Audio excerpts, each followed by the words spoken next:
கிறிஸ்துவுக்குள் பிரியமான சகோதர சகோதரிகளே, யோவானுடைய சீடர்களும் பரிசேயருடைய சீடர்களும் நோன்பு இருக்கிறார்கள். கிறிஸ்துவினுடைய சீடர்களும் நோன்பு இருக்க வேண்டிய ஒரு காலம் உண்டு.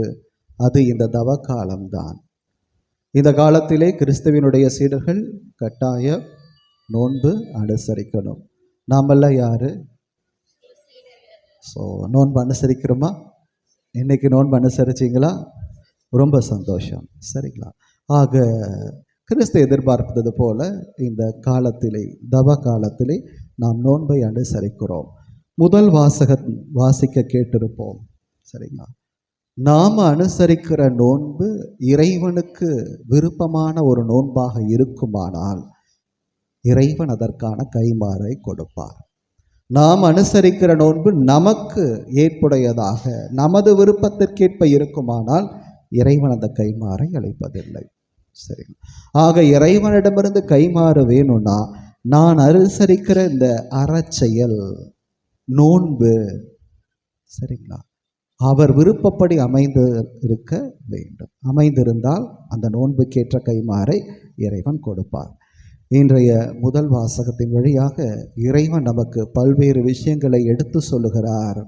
சில நேரங்களில் நாம் செய்கிற தவறுகளையும் அவர் சுட்டி காட்டுகிறார். சரிங்களா? சிந்தித்து பார்ப்போம். எது உண்மையான நோன்பு, எது இறைவன் விரும்புகிற நோன்பு என்று இறைவனே சொல்வதாக இந்த பகுதி வருகிறது. நாங்கள் உண்ணா நோன்பு இருந்த பொழுது நீர் எங்களை நோக்காதது ஏன்? மக்கள் கேட்குறாங்க கடவுள்கிட்ட. நாங்கள் நோன்பு அனுசரிக்கிறோமே, நீங்கள் அதை பார்க்குறீங்களா என்ன? சரிங்களா? இன்றைக்கி நான் பசியாக இருந்தனே, காலையிலேருந்து சாப்பிட்லையே, நீங்கள் என்னை கவனிச்சிங்களா? ஆண்டவர்கிட்ட கேட்குறாங்க. நாங்கள் எங்களை தாழ்த்தி கண்ட போது நீங்கள் என்னை கவனியாதது ஏன்?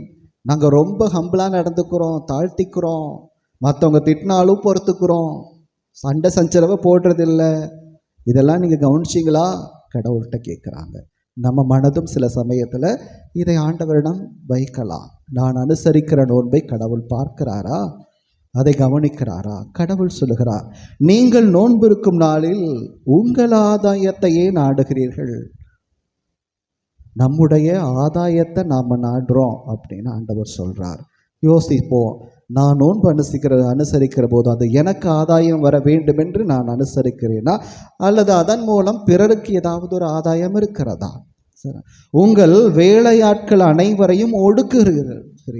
இந்த நாட்களில் கூட உங்கள் வேலையாட்களை நீங்கள் கஷ்டப்படுத்துறீங்க.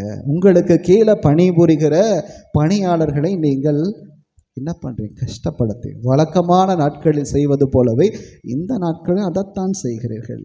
இதோ வழக்காடவும் வீண் சண்டையிடவும் கொடும் கையால் தாக்கவுமே நீங்கள் நோன்பு இருக்கிறீர்கள்.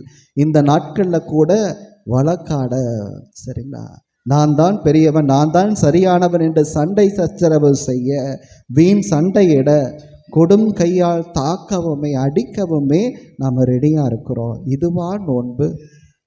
இந்த நாட்கள்லாம் அதை செய்திருக்க கூடாதல்லவா? ஆனால் இதையே கண்டினியூ பண்ணோம்னா அதை நான் எப்படி நோன்புன்னு சொல்லுவேன்? இன்று போல் நீங்கள் உண்ணா நோன்பு இருந்தால் உங்கள் குரல் உன்னதத்தில் கேட்கப்படாது.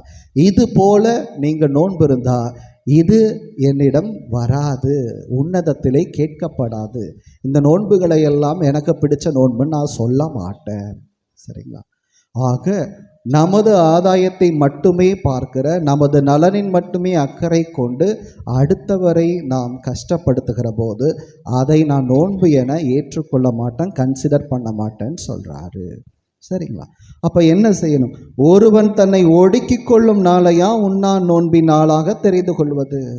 சரிங்களா? ஒருத்தன் தன்னை ஒடுக்கி கொள்ளுகிற, சரிங்களா, அதாவது இதெல்லாம் நான் இந்த நாட்களில் செய்ய மாட்டேன் அப்படின்னு சொல்கிறதோ, ஒருவன் நாணலை போல தன்னை தாழ்த்தி சாக்கு உடையும் சாம்பலையும் அணிந்து கொள்வதா எனக்கு ஏற்ற நோன்பு? இதையா நோன்பு என்றும் ஆண்டவருக்கு உகந்த நாள் என்றும் அழைக்கிறீர்கள்? இது அல்ல. இது மாத்திரம் அல்ல. இது ஒரு வெளி அடையாளமாக இருக்கலாம். இதுவும் தேவைதான். நம்மை நாம் தாழ்த்தி கொள்வது, சரிங்களா, வெளி அடையாளங்கள் மூலமாக நான் நோன்பு இருக்கிறேன் என வெளிப்படுத்துவது, இது மனித தன்மையில் இருக்கலாம். ஆனால் இறைவன் சொல்கிறார், அதையா நான் நோன்புன்னு நினைப்பேன். அது அல்ல நோன்பு. கொடுமை தலைகளை அவள்பது. நாம் யாரையாவது கொடுமைப்படுத்திக்கிட்டே இருக்கோம்னா, வீடு பணி செய்கிற இடம், சமுதாயம், எங்கேயோ ஏதோ ஒரு மனுஷியை நம்ம என்ன பண்ணுவோம், நம்ம அறிந்து அறியாமலும் வேதனைப்படுத்திகிட்டே இருப்போம், ஹர்ட் பண்ணிகிட்டே இருப்போம், கஷ்டப்படுத்திகிட்டே இருப்போம். நீங்கள் உங்கள் கொடுமையான விஷயத்தை விட்டு விடணும். கொடுமை தலைகளை அவிழ்ப்பது. அப்படி கொடுமை பண்ணால் தயவு செய்து அதை விட்டுடுங்க. நுகத்தின் பிணையல்களை அறுப்பதும் ஒடுக்கப்பட்டோரை விடுதலை செய்து அனுப்புவதும். இந்த மாடு கட்டப்பட்டிருக்கும் இல்லைங்களா, மாட்டின் நுகம் தெரியுமில்ல, வளைஞ்சிருக்கும்ல, மாடை கட்டி நிறைய வெயிட் வச்சு தள்ளிட்டு போவாங்க இல்லையா, அது நகரெல்லாம் அடிச்சு எப்படியாவது மேலே தள்ளி அனுப்பிட்டு, அப்போ பார்க்கும்போது சங்கடமாக இருக்கும் இல்லையா, ஏன் இந்த ஜீவனை போட்டு எப்படி கஷ்டப்படுத்துகிறாங்க. ஆண்டவர் சொல்லுகிறார், அதுபோல தான் நாம் பிறரை கஷ்டப்படுத்தோம். அவங்களால முடியாது தெரிஞ்சும் நாம் அந்த கஷ்டத்தை வைப்போம். அவங்களுக்கு இந்த விஷயத்தில் விருப்பம் இல்லை தெரிஞ்சும் அவங்கள ஃபோர்ஸ் பண்ணுவோம். இப்படி பண்ணு, இப்படி பண்ணு, இப்படி பண்ணு.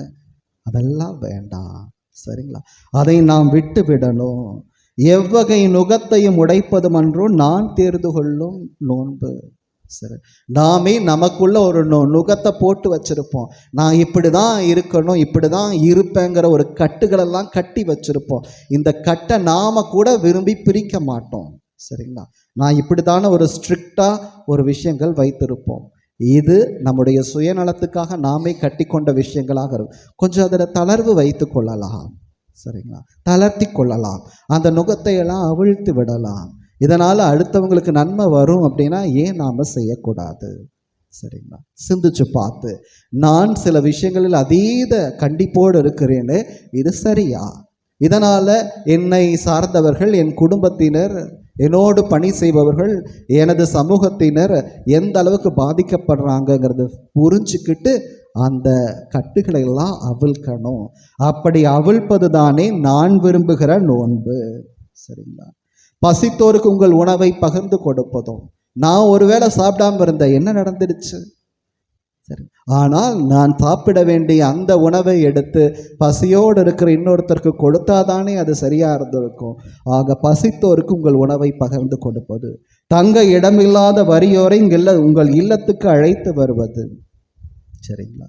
நம்ம இடத்துல அவங்களுக்கு கொஞ்சம் இடம் கொடுத்து தங்குறதுக்கு வாய்ப்பு கொடுக்கிறது.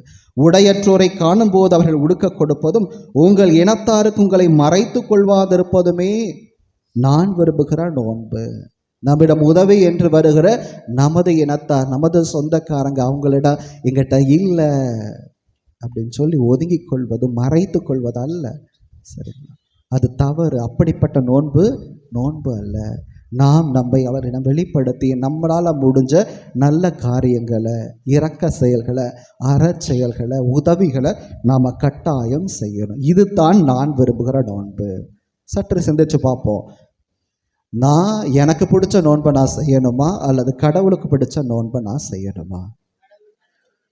நான் எனக்கு பிடிச்ச நோன்பை செய்கிறதுனால எனக்கு எதுவும் வந்துட போகிறதில்ல, சரிங்களா? வரும், டயட் ஃபாலோ பண்ண மாதிரி இருக்காது, சரிங்களா? உடல் வேணால் குறையும், ஆனால் அதனால் எந்த பிரயோஜனமும் பெரிய கைமாற நமக்கு வந்துடாது. ஆனால் இறைவன் விரும்புகிற இப்படிப்பட்ட நோன்புகள், நான் ஒன்றை கடைபிடிப்பேன், அதனால் என் குடும்பம், என்னை சுற்றி இருப்பவர்கள் நலம் பெறுவார்கள், வேதனைக்கு உட்பட மாட்டார்கள், அவங்க ஃப்ரீயாக ஃபீல் பண்ணுவாங்க, அவங்களுக்கு ஒரு விடுதலை கிடைக்கும், நிம்மதியை உணர்வார்கள் என்றால் அது அல்லவா கடவுள் விரும்புகிற நோன்பு. சிந்திச்சு பார்ப்போம். நாம் யாரையாவது கஷ்டப்படுத்தியிருக்கோமா? நம்ம கண்ட்ரோலில் வச்சுருந்து அவங்கள நோகடிக்கிறோமா? இப்படி தான் இருக்கணும்னு கட்டாயப்படுத்துகிறோமா? அவங்கள ஃப்ரீயாக விடலையா? அவங்க பிடிச்ச இடத்துக்கு போக விடாமல் நம்ம கஷ்டப்படுத்தி வச்சுருக்கிறோமா? யாராவது இருக்கலாம். அப்படி இருப்பவர்களுக்கெல்லாம் விடுதலை கொடுக்கிறது தான் உண்மையான இறைவன் விரும்புகிற நோன்பு. இப்படி செஞ்சால் என்ன பிரயோஜனம்? கேட்கலாம் இல்லைங்களா? கேட்கலாமா? விண்ணரசி, நான் உனக்கு ஃபாலோ பண்ணுறேன், கடவுளே நீங்கள் பிடிச்சதை நான் ஃபாலோ பண்ணுறேன், எனக்கு என்ன பிரயோஜனம்? கேட்டோன்னா கடவுள் சொல்வார், அப்பொழுது உங்கள் ஒளி விடியல் போல ஏழும், சரிங்களா? விரைவில் உனக்கு நலமான வாழ்வு துளிர்க்கும், உன் நேர்மை உன் முன்னால் செல்லும், ஆண்டவரின் மாட்சி உனக்கு பின் சென்று உன்னை காக்கும், நீ போகிற போதும் வருகிற போதும் கடவுள் உன்னை காத்து கொள்வார், நீ பிரகாசமான வாழ்வு உனக்கு கிடைக்கும். அப்போது நீ ஆண்டவரிடம் மன்றாடுவாய், ஆண்டவரிடம் கேட்பாய், அவர் உனக்கு பதில் அளிப்பார். ஆண்டவரே நான் என்ன பண்ணட்டும்? ஆண்டவர் சொல்வார், இதை பண்ணு.